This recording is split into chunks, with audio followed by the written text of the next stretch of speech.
வேறு லெவலில் அதிரடியான எபிசோட் வந்திருக்குன்னே சொல்லலாம். மிஸ் பண்ணாமல் ஃபுல்லோடையும் கேளுங்க. என்ன காரணம் தெரியல, விசிஎன் சுத்தமாக போக மாட்டேங்குது. பார்க்குறலாம் லைக் பண்ணிட்டு பார்த்தீங்கன்னா கொஞ்சம் பேசாத முடிட்டா இருக்கும். ப்ளீஸ் சப்போர்ட் பண்ணுங்கள் ஃப்ரெண்ட்ஸ். சிவாவுக்கு டிவியை பார்த்ததுக்கப்புறம் செம்மையாக வந்து கோவம் வருது. அவங்க அப்பா சம்மந்தப்பட்ட விஷயத்த வந்து சொல்லியிருக்காங்களே, பொய்யா வந்து சொல்கிறாங்களே, சாந்திங்கிறது யாராக இருக்கும் அப்படின்னு ஐலி முன்னாடி செம்மையாக வந்து கத்துறாங்க. இருங்க சிவா, உங்களோட கோவம் ஆதங்கம் எல்லாமே வந்து புரியுது. ஆல்ரெடி என்னாலே நிரூபிக்க முடியலன்னு இருக்கேன். இதில் இன்னொரு பழியை தூக்கி வர போட்டுட்டாங்க. எங்கள் அப்பா மேலே இருக்கிற களங்கத்தை நான் தான் வந்து கண்டிப்பாக போக வைப்பேன். நிச்சயம் இதுக்கு என்னோட சபதங்கிற மாதிரி யோசிச்சுட்டு இருக்காங்க சிவா அந்த இடத்துல. அப்பன்னு பார்த்து, தேவையில்லாமல் பேசாத, நீ எதுக்குடா இவரோட பிரச்சனையை எல்லாத்துலேயும் தலையிடணும், தலையிடுற வேலையெல்லாம் வச்சுக்காத. இது எங்கள் குடும்ப விவகாரம். இதில் நாங்கள் அனுசரித்து சண்டை போடுவோம், இல்லை எங்களுக்கு ஏதாவதுன்னா நாங்கள் சமாளிப்போம், நீ இதுக்குள்ளே வராத, அவ்வளோதான் சொல்லுவேன்னொன்னே செம்மையாக வந்து கோவப்பட்டுட்டு அப்படியே பேசலான்னு கையை தூக்குறாங்க. இவங்க கிட்ட பேசி 10 பைசா கூட பிரயோஜனம் இல்லை சிவா, உள்ளே போங்க அப்படின்னு சொன்னோன்னே போயிட்டாங்க. ஏய் என்ன, அவன் ஏதோ வசனம் பேச வந்தானே, தைரியம் இருந்தால் பேச சொல்லு. அதான் சொல்லிட்டோமே, உங்களுக்கெல்லாம் வந்து சொல்லி புரிய வைக்க முடியுமா? தெரியாதவங்களுக்கு புரிய வைக்கலாம், உங்களுக்கு தான் எல்லாமே தெரியுமே. அப்படி இருக்கும்போது எதுக்கு புரிய வச்சுக்கிட்டு அப்படின்னு அந்த இடத்துல வந்து சொல்கிறாங்க. ஏய் என்னடி சொல்கிற? தூங்குறவங்கள எழுப்பலாம், தூங்குற மாதிரி நடிக்கிறவங்கள எழுப்ப முடியுமா? முடியாதுல்ல அத்தை, அதை தான் சொன்னோம், மற்றபடி ஒன்றும் இல்லை. தெரியாத போலயே கேட்குறீங்களே அப்படின்னு நக்கல் அடித்து பேசிட்டு அவங்க மட்டுக்கு ரூமுக்கு போகிறாங்க. நம்ம ஐலி, விடுங்க சிவா, பார்த்துக்கலாம். என்ன தைரியம் இருந்தால் நான் அதிகாரியாக இருக்கும்போதே எங்கள் அப்பாவை பற்றி கண்டதையும் வந்து சொல்லுவாங்க. அவங்க யார் என்ன ஏதுன்னு கண்டுபிடிக்காமல் விடவே மாட்டேன்னு உச்சக்கட்ட கோவத்தில் வந்து இருக்காரு நம்ம சிவா. நம்ம இந்திராணி அக்கா வந்து வராங்க. வந்துட்டு, சிவா, அவங்க சத்தியமாக திருந்தவே மாட்டாங்க. நீ எது செஞ்சாலும் கரெக்டாக தான் இருக்கும். நீ இந்த விஷயத்தில் சம்மந்தம் படாத. சம்மந்தப்பட்டனா அது வேற வந்து குத்தம் குறை சொல்லிக்கிட்டே இருப்பாங்க. நீ என்ன பண்ணுறனா, நீ செய்ய வேண்டியதை என்கிட்ட சொல்லு. அவர் என்னோட சித்தப்பா. நான் எதுவாக இருந்தாலும் பார்த்துக்கிறேன்டா. தேவையில்லாமல் எல்லாத்தையும் நீ சுமக்காதடா. அப்படி நல்லது செஞ்சு இவங்க கிட்ட பேச்சு வாங்கணும்னு அவசியம் இல்லை. அக்கா, நான் ஒன்றே ஒன்று சொல்லிட்டா, நீங்கள் அவரை அப்பாவை தான் பார்க்குறீங்க, ஆனால் சித்தப்பா உங்களுக்கு. ஆனால் எனக்கு அவர் யாருன்னு உங்ககிட்ட நான் முன்னாடியே வந்து சொல்லிட்டேன். பையன்தானே, வரக்கூடிய களங்கத்தை போக வைக்கணும். அப்படி இருக்கிற சூழ்நிலையில் நான் பார்த்துக்கிறேன். இது என்னோட கௌரவம் சம்மந்தப்பட்ட விஷயங்க்கா. நான் தான் எல்லாத்தையும் வந்து பார்த்து கவனமாக வந்து செய்யணும். சிவா, வேணாண்டா அப்படின்னு சொல்லும்போது நம்ம ஐலி வந்து தடுக்கிறாங்க. விடுங்கக்கா, அவங்க எதுவாக இருந்தாலும் வந்து கரெக்டாக வந்து பண்ணட்டும். இது அவங்களோட கடமை. உங்களுக்கு புரியும்னு நினைக்கிறேன். சிவா இந்த அளவுக்கு கான்ஃபிடெண்ட்டாக வந்து சொல்லிக்கிட்டே இருக்காப்புல. அப்படி இருக்கும்போது ஏன் சித்தப்பா ஒத்துக்க மாட்டேங்கிறாங்க? அப்படி ஒத்துக்கிட்டா என்ன தான் பிரச்சனை? எல்லாத்தையும் நான் சொடக்க போடுற நேரத்தில் சமாளிச்சிருவேன். ஆனால் ஏன் தான் வந்து வாயே திறக்க மாட்டேங்கிறாங்கன்னு தெரியல. ஐலி, எனக்கு ஒரே ஒரு சந்தேகம். இத்தனை நாளாக நான் உங்ககிட்ட வந்து கேட்டதே இல்லை. இப்போ நான் ஓப்பனாக மனசு விட்டு பேசுகிறேன்.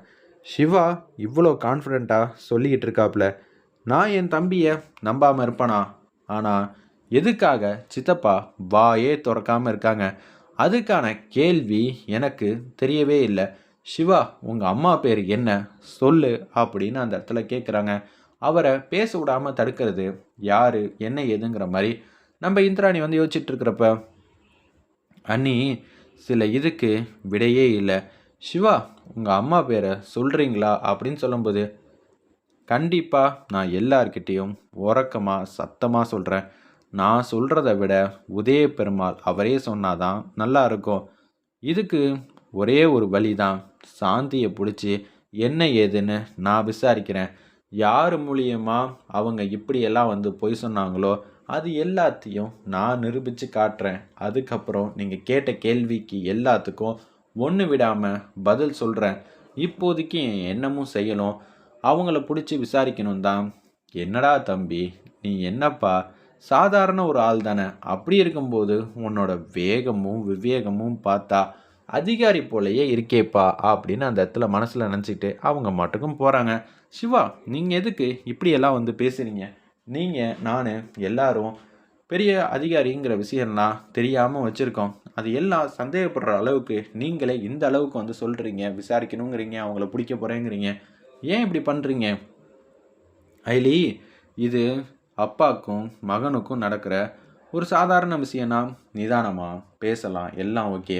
ஆனால் எங்கள் அப்பாவை தப்பாக வந்து பேசியிருக்காங்க. அது எப்படி என்னால் நிதானமாக இருக்க முடியும்? நான் பிடிக்கிறேன். எப்படி எப்படி எங்கள் அப்பான்னு தெரியாமல் அவள் வந்து களத்தில் வந்து இறங்கிட்டா. இதுக்கு பின்னாடி யார் இருந்தாலும் நான் அவளை சும்மா விட மாட்டேன்.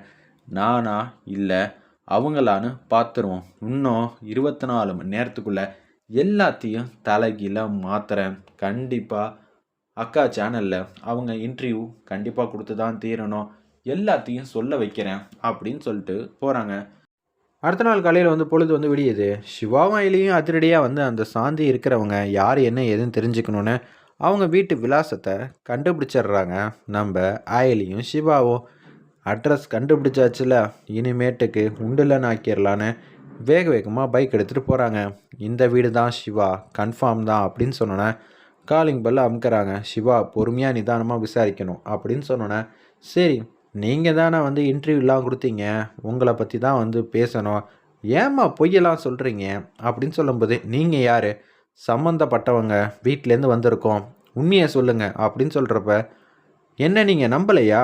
சரி, அந்த உதயபெருமாள் என்னை ஏமாற்றிட்டாரு, அது என்னமோ உண்மைதான், நான் உங்களுக்கு எல்லாத்தையும் வந்து சொல்கிறேன்னு சொல்லிட்டு, இந்தாங்க ஆதாரம் இல்லாமல் பேசாதீங்க, அது எதுவுமே வந்து நிலைக்காது அப்படின்னு சொல்லும்போது, நான் பொய் சொல்ல வேண்டிய அவசியம் இல்லை, தேவையில்லை, நான் சொல்கிறத முதல்ல கேளுங்கன்னு சொல்லிட்டு டைரெக்டாக வந்து சொல்லிகிட்டு இருக்காங்க. எல்லாத்தையும் இந்தாங்க நான் போய் எடுத்துகிட்டு வந்துடுறேன்னு சொல்லிட்டு கல்யாண சான்றிதழை எடுத்துகிட்டு வேக வேகமாக வராங்க. இது என்ன ஏதுன்னு தெரியுமாமா? 25 வருஷத்துக்கு முன்னாடி பதிவு பண்ணது, அது இதுதான். என்னோட புகைப்படம் இருக்குது, அவரோட புகைப்படம் இருக்குது, இது இல்லைன்னு சொல்லிட முடியுமா அப்படின்னு அந்த இடத்துல ஐலி முன்னாடி கேட்குறாங்க. அப்படியே வந்து பார்த்துக்கிட்டே இருக்காங்க. இது கூட ரெடி பண்ணியிருக்கலாம், நீங்கள் வேறு ஏதாவது ஃபோட்டோ எதுவும் வச்சுருக்கீங்களான்னு ஐலி வந்து கேட்குறாங்க. உடனே ஃபோட்டோ எடுத்துகிட்டு வந்து கொடுக்குறாங்க. நீங்கள் கேட்பீங்கன்னு தெரியும், வர்மா அதுக்கு தானே எல்லாத்தையும் வந்து ரெடி செஞ்சு கொடுத்துருக்காங்கன்னு மனசில் நினச்சிக்கிட்டு அப்படியே வந்து ஃபோட்டோ எடுத்து காட்டுறாங்க ஒன்று ஒன்றா. என்ன ஏதுன்னு சுத்தமாக வந்து புரியாமல் சிவாவும் செம்மையாக கோவப்பட்டு வெளில வராங்க. என்ன ஆச்சு சிவா, ஏன் இப்படியெல்லாம் வந்து கோவப்படுறீங்க? நீங்கள் கோவப்பட்டீங்கன்னா அவங்க சொன்ன பொய்யெல்லாம் உண்மையாயிடாதா? எல்லாமே கரெக்டாக இருக்குது, இதில் எப்படி சந்தேகப்படுறது? இந்த காலத்தில் இதெல்லாம் ரெடி பண்ணுறதெல்லாம் ஒரு விஷயமே இல்லை, விடுங்க, நான் இருக்கேன்ல, நான் பார்த்துக்கிறேன் அப்படின்னு சொல்லிட்டு ஐலி வராங்க.